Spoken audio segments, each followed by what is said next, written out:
really our commitment is to, diversity, inclusion. So we get funding from lots of different places. We do Head Start, so we do really low ratios here. So it's really, like a lot of families like to come here because of our low locations, and we like to do that for them. And we also participate in First Things First scholarships. So we do 300% of poverty, and the Head Start does 100%. And we also participate in the PEEP scholarships, so the Pima County gives us extra scholarships for that. We also do private pay, so some of our families pay full tuition, so we do inclusion, so we have children with special needs as well. And our teachers are educated, they have to be educated in the classroom, that's part of our Head Start kind of qualifications is required. Do you have a wait list? We do, we have a wait list. It's pretty long. This is one of our toddler programs. Our wait list kind of varies because we have so much different sources for these families. So they just come from all over. And this is, we really do low lighting. We are Reggio inspired, we call it. So we're not full Reggio Emilia, but we really are inspired by them. So we can do low lighting to allow for their children that do have special needs. It's so that they're not overstimulated. All really natural themes, and we really believe in letting the children just do their own art based on how they want it to look like. So we don't do any of the dittos like they have to color it in and things like that. And, we're mixed age groups, so we mix all the age groups together. Okay.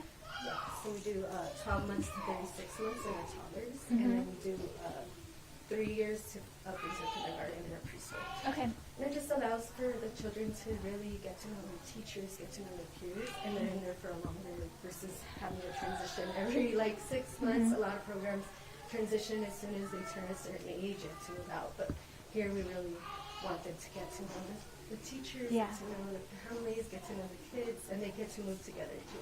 Oh yeah, okay. So it really helps. It's really neat. Okay. Yeah, it's nice.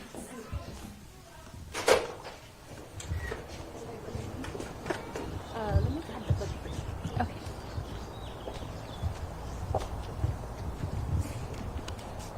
Oh, good. There's a chair. Okay. Thank you. Hi guys. How are you? Hi. Hi. You guys want to hear a story? This is The Little Mouse, the Red Ripe Strawberry, and the Big Hungry Bear. Have you heard this before? Yeah? Is it your favorite? Yeah? Okay, well good. Then it'll be new. Okay. Hello, Little Mouse. What are you doing? Oh, I see. Are you going to pick that red ripe strawberry?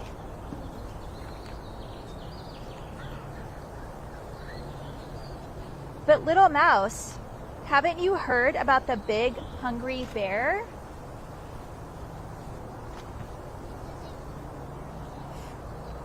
Oh, how that bear loves ripe strawberries. Do you think the bear's going to try to take it from the mouse? Yeah, the bear's going to eat the mouse? I think the bear just wants the strawberry though. We'll find out, right? Especially one that has just been picked. Do you think the mouse is afraid of the bear taking a strawberry? Boom, boom, boom. The bear will tromp through the forest on his big, hungry feet and sniff, sniff, sniff. Find the strawberry.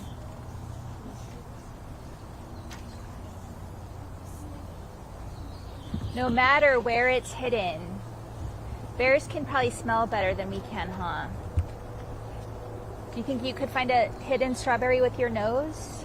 Yeah? All right. Or who's guarding it? Look, the mouse is locking up the strawberry so the bear can't find it. Yeah. Or how it's disguised. He's trying to disguise it from the bear.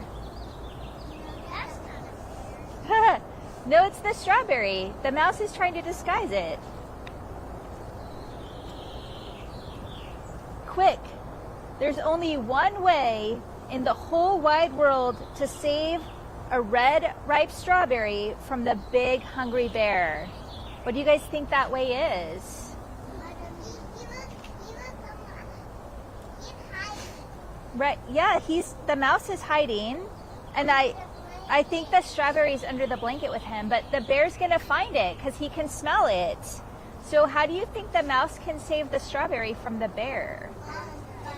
What do you think he has to do? But the bear can smell it. You think he should give the strawberry to the bear? Let's find out what he does. Okay. He can cut it in two. He cut it in two. And he asked the bear to share it.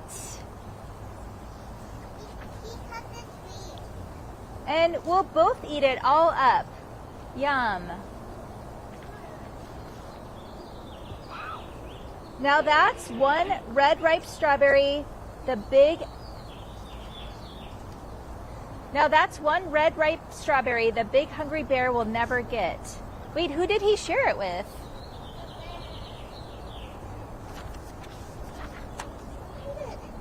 That's the end. Yay. All right, I was keeping you from playing. All right, well, thank you guys. For me? Wow.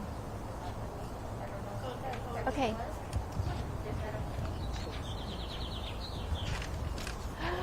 Thank you. Thank you so much. That's so pretty. Thank you. All right. That's hearts. Thank you. Thank you. It's pretty. That's pretty too. Thank you. Is that a cactus? No. No? It's a UFO. Oh my goodness. Oh, I see it now. Yeah. Okay. Thank you. Thank you. Yes. Okay. Thank you. Thank you. All right. Thank you all so much. Have a good rest of your day. Thank you. Okay.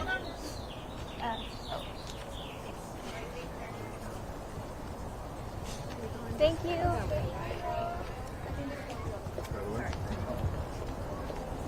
Thank you. Oh, girl, finally we can play. I know. They can go this way.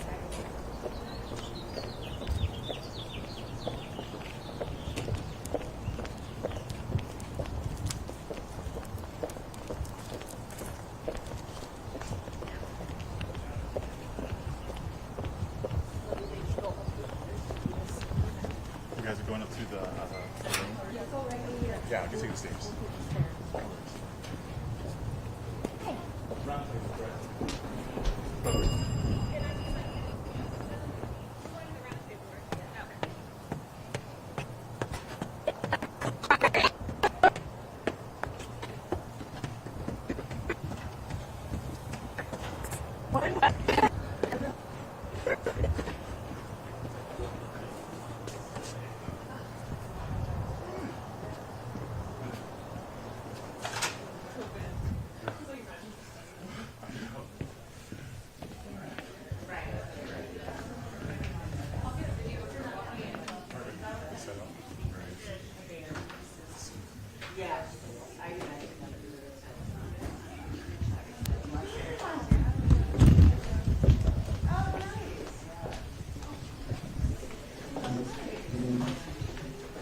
Good morning. Hello. Hi.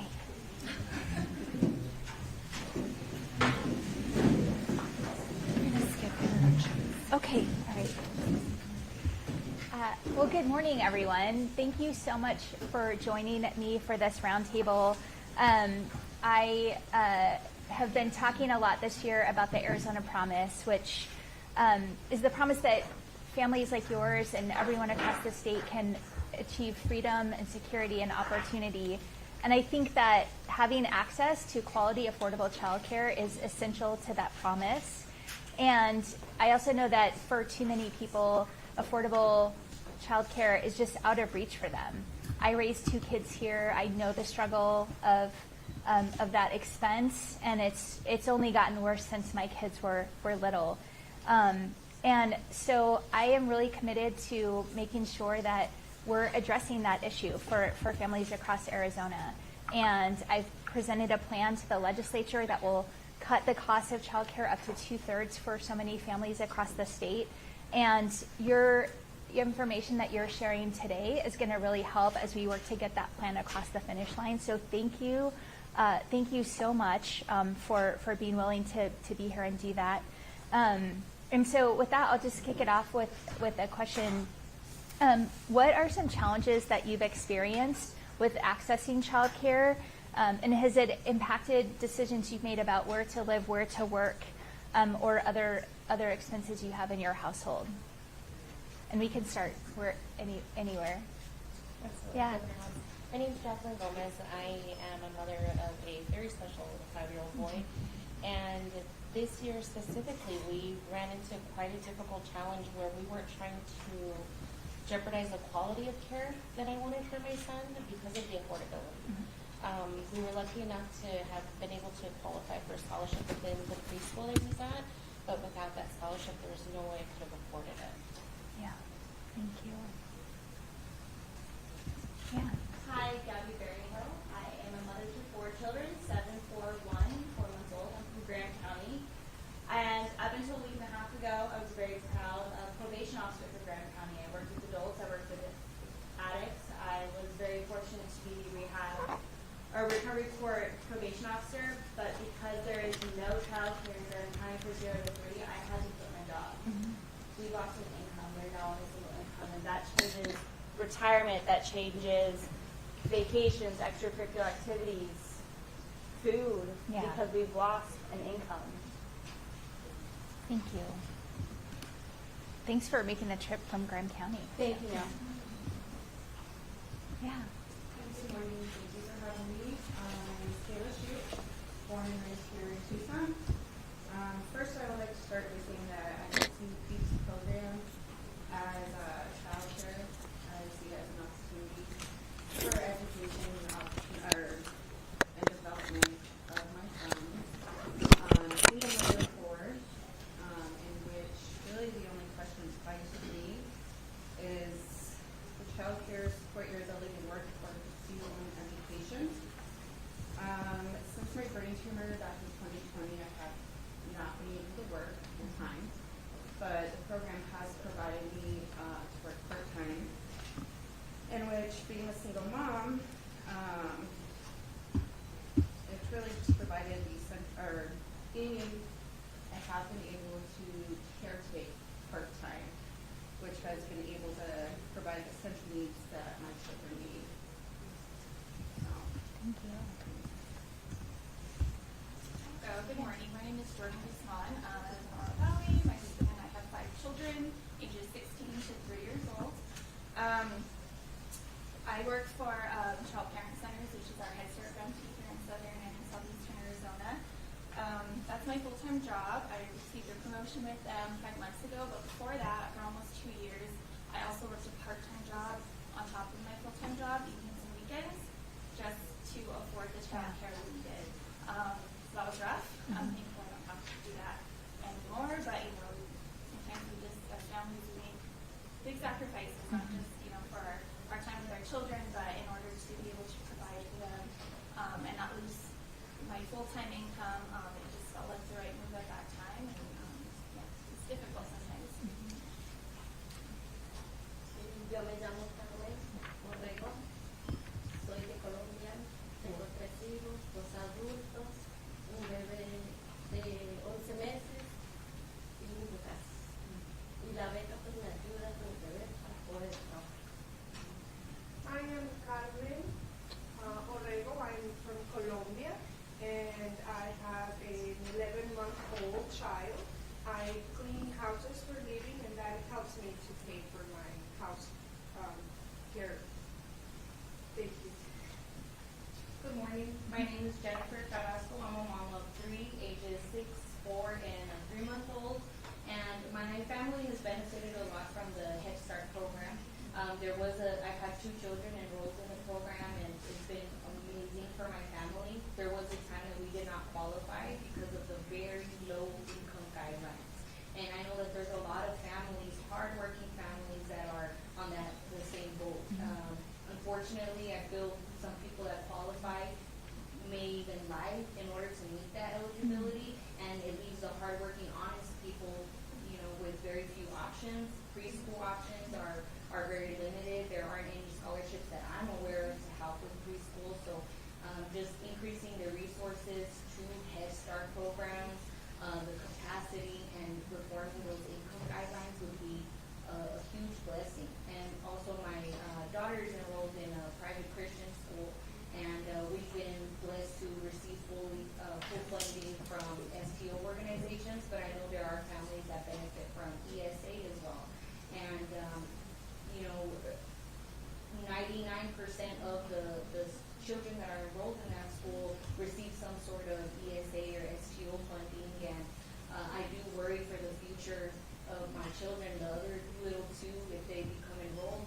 How is Arizona going to meet the growing demand, because we can see the huge transition of students that are leaving the public school system and increased ESA enrollment.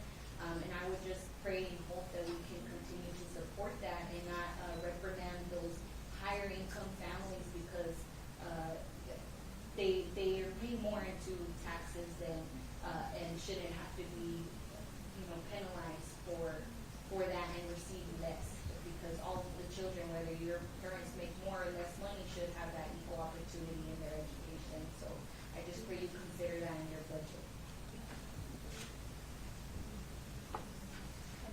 Yeah. So my name is Janice Olucanales. I have 4 kids. All of my children have attended Head Start. We moved here almost 2 years ago from Idaho. That was a rough transition, to say the least. My husband had a job promise that fell through. We moved here. My daughter wanted to attend U of A, which, I mean, being a medium income family, we don't have the means to pay the out-of-state tuition. Didn't qualify for FAFSA, so we made that decision to move to Arizona. Once we got here, it was very hard to find employment once his employment promise fell through. Struggled to find employment, and once I did find something, we didn't qualify for the child care assistance because my husband hadn't obtained employment, right? We can't qualify if one parent is at home, which made it very hard, because how would he be able to go to interviews if he had to have our 3-year-old? And Head Start has done so much for us. I approached them, Sunnyside especially, and they were able to help us qualify us for their program. That in turn helped me obtain employment and just be able to afford it, right? We were making the small monthly payment, whereas otherwise the child care is so expensive here, especially when you're set up for a job that you are going to be able to obtain that stability, but you still don't have that income. So it's hard to get started. Head Start provided us with more than just child care. It's the means, right, to grow. They were a family to us. My husband couldn't find employment, had to move back to Idaho. That just shook everything up for us. We were just so used to being together. They provided my son with that extra support, me checking in on me, how was I doing? And out of all of this, right, I was able to pursue CHW training, community health worker training, because of the information provided by Head Start. Right? I didn't know about that program. We were new to the area. I went through that training. I was able to obtain employment with University of Arizona with cooperative extension. And because of that, right, we were able to afford for my daughter to go into the University of Arizona. And I'm also attending UA as well now.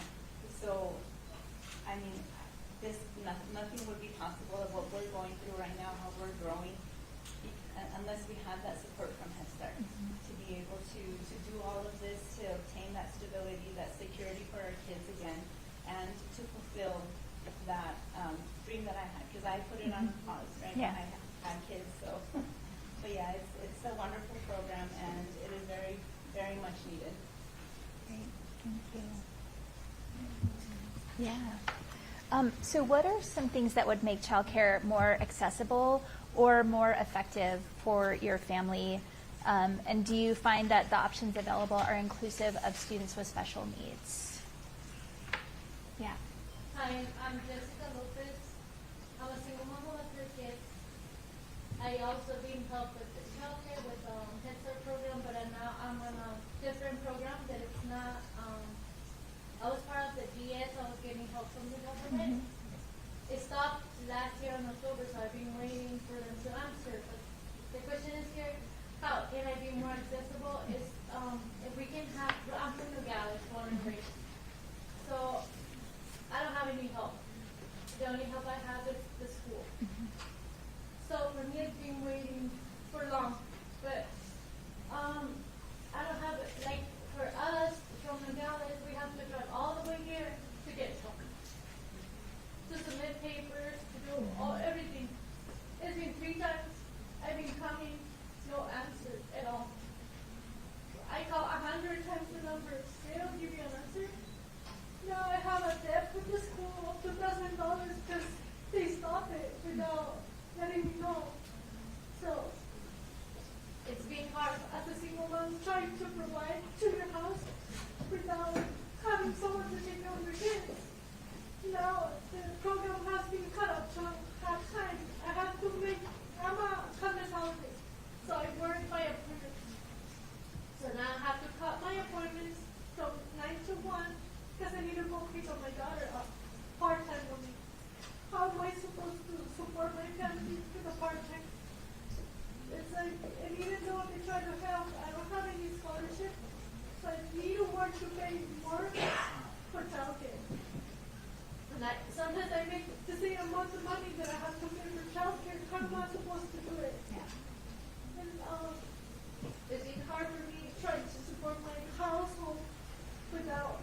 It would be easier if my mom would be at my house paying her while paying the child support and I can work full time. But that's not possible. So then your parents also have to do their thing. Yeah.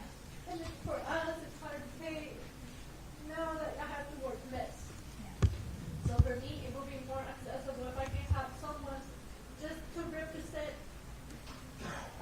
like from the offices, like from the childcare offices, just to represent a representative down in the gallery or something that we can just go and take some paperwork to them. And they can acknowledge that, hey, I received it. Because when you call the number, they give you a fax, they give you an email, but you never get an answer back. Never. In months. And when I call, they send you to different people. They don't even give you, oh, your case is not being assigned since October. Now it's been assigned, but we cannot help. It's like, I'm not self-employed. I'm not supposed to work for that if I don't have a childcare. Yeah. Thank you. Sorry. My name's Faith Struce. I'm a single mom of 2 boys too, and I was getting childcare through DBS too. I had it last year, and then I didn't get the renewal paperwork, so I lost childcare. So now I have to stay home half the time with my children because daycare is so expensive. Thankfully, I have a deal worked out with my daycare provider where she's helping me and she's being very flexible. So she watches I take the boys to daycare 2 days out of the week, and I'm with them during the week. They go Wednesdays and Thursdays to daycare. Then they go with their dad during the weekend. But he can't help out. He's the only husband who has them. So I have to work during the weekend to afford daycare and everything else. Like she said, you can't get a hold of anybody. I understand they're like backed up, but you can't call them. You can email them, but you won't email me back. You can't walk in and talk to anybody. It's hard. I finally got a hold of somebody. We were talking. They sent me a thing in the mail saying you need to provide this rest of this information so we can get a hold of your application and hopefully process it. I tried calling the number, haven't heard anything. I emailed the email that they gave me. I still haven't heard anything. It's been about a month. I haven't heard anything. I understand there's a lot of families on the waiting list, but when you already had it and you were supposed to still be eligible, and I never got the papers to get eligible again, it's hard. So I feel like we could go like paperless and we can do more stuff online. There should be more workers in there. There should be more accessible. Yeah. And there needs to be more funding in there because there's a lot of single families who don't have the luxury of paying for childcare. Are you here in Pima County or? I'm in Syracuse. Okay. Thanks. And is there an office there? Do you have to come here also? There's an office there, but there's no one you can talk to. Okay. You can just go drop off the application. There's nobody you can talk to. I said to call a number, but Thank you. I'm a provider center or childcare director. Mm-hmm. And I'm here on behalf of another parent that they're passing through the same case as Jessica. And me as a director, I see a lot of cases where they struggle a lot. Because in our city, in Nogales, we don't have enough childcare. And the childcare centers we have, they're private and they're very expensive. And many of the parents, they can't afford childcare. And we don't have, the schools, we don't have either scholarships available for them to help them. And I see how if DS will provide an office for them to go with a person who can really help them answer questions, it will be very, very good for them. Thank you. Governor Hobbs, you asked specifically about children with special needs. My name is Aretha Wells. I'm Executive Vice President of the United Way here in Tucson. And I remember years ago, my son was one of those children. He struggled with stuttering. And so when he was discovered that at 3 years old, his current preschool or daycare provider wasn't able to provide services for that. We were able to find a school that had speech therapy, and we were able to use the STOs. And so just as an advocate for that, it was a huge help for him to overcome that hurdle and eventually not stutter at all. But without that service, he would still be struggling with that now, with stuttering. And so that is a huge benefit for working families. I was not a single parent, but it almost bankrupted us just having him go to that school. And so without that STO opportunity, it would have been without reach. Thank you for being here. Thank you. Yeah, go I ahead. apologize for speaking again. No. But my second oldest was the Head Start, that kind of Jordan, and he is actually considered special needs. But because Head Start isn't technically considered a school, my son doesn't have access to the speech therapy in the school district. And the closest speech therapist to Grand County is in Tucson. And there's one that's part-time, but she's full. And entrance isn't covered. And he has stuttered. And he's sworn he can't talk. And I'm so appreciative of Head Start because my oldest didn't have it. And like Jennifer was saying, there aren't very many preschool options for middle-class Americans. But he's my child that also has the most needs, and I have no options. I can't drive to Tucson 3 times a week for speech therapy. I have 3 other kids. So we need help. Thank you.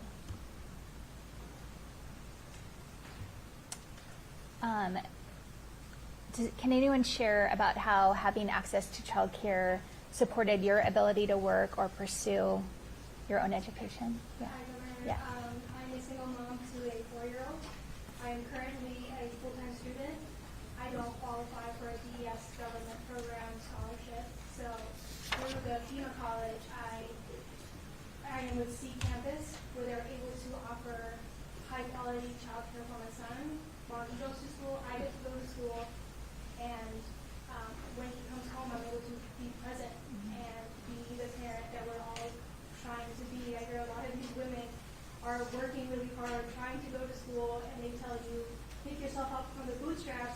down, you're like, well, I don't have boots.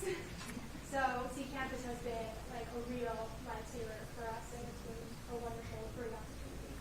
Thank you. I waited until a little later than I have a 3-year-old who turns 3 this weekend actually, and I work for a nonprofit in Tucson, and I've been there for 13 years now, and I get to be the director now, and I started as a home visitor as direct service entry level, and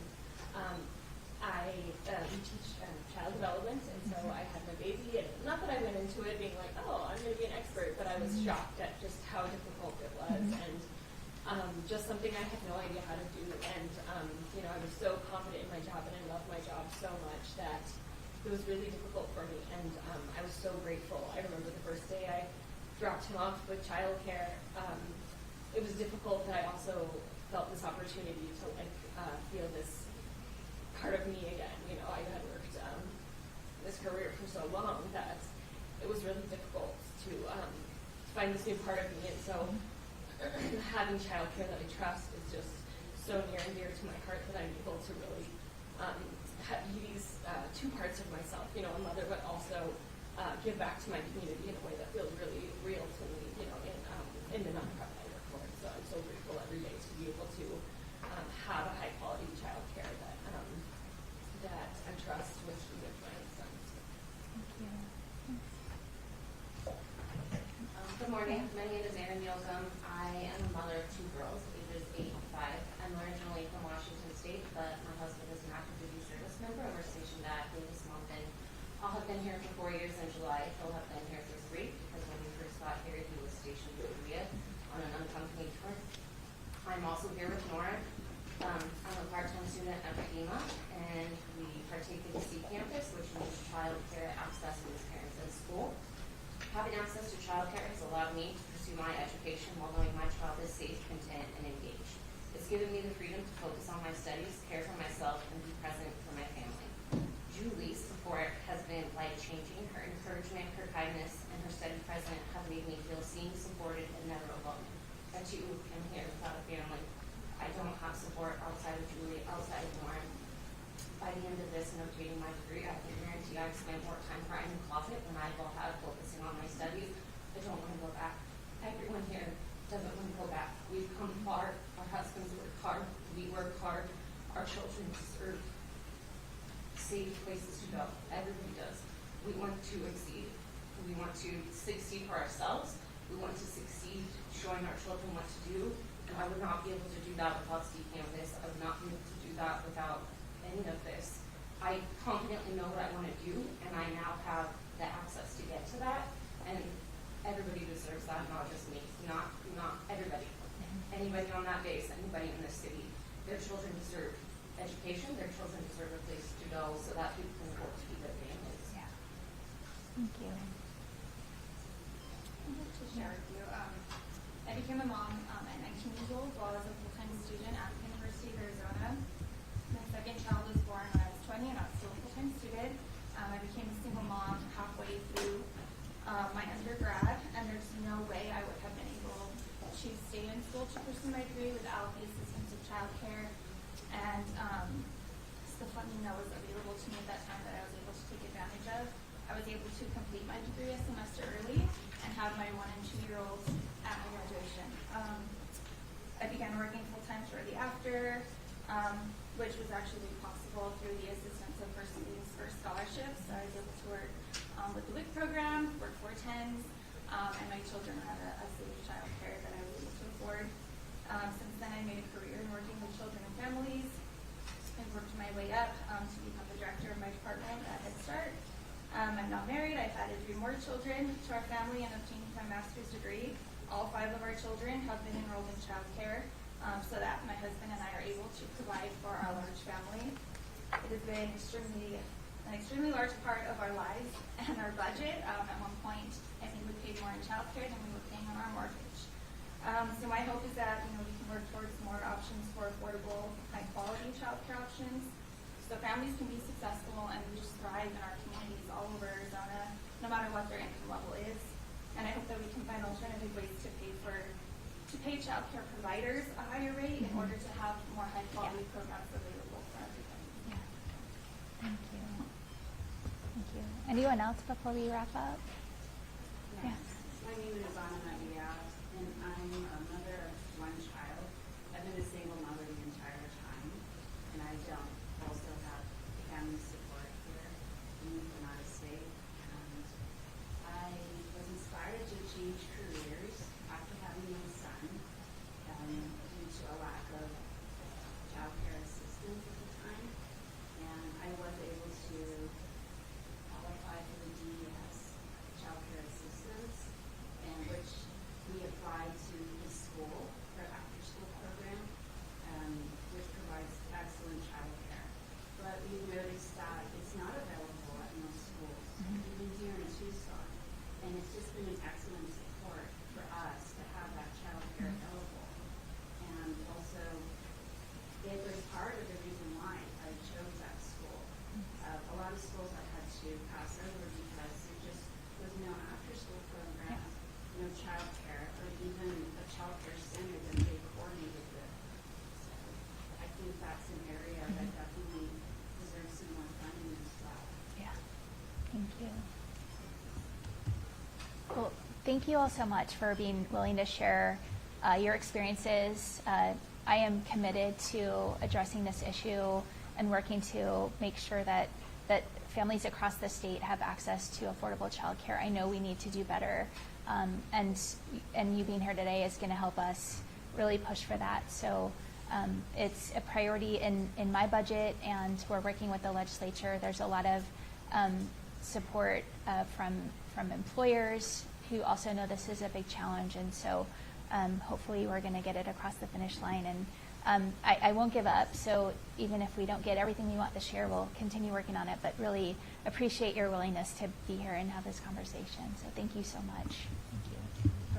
I would just like to thank you for choosing the United Way for having this space. We are a community convener, and we thrive in making sure that we can complete our mission, which is to build a thriving community by uniting people, ideas, and resources. We are invested in this work for early childhood education and success, and we thank you all for being here to share your story. Thank you. Thank you. Thank you. We are going to do a quick photo outside with those who are here to participate. So why don't we step outside? And photo is voluntary. You don't have to be in the photo if you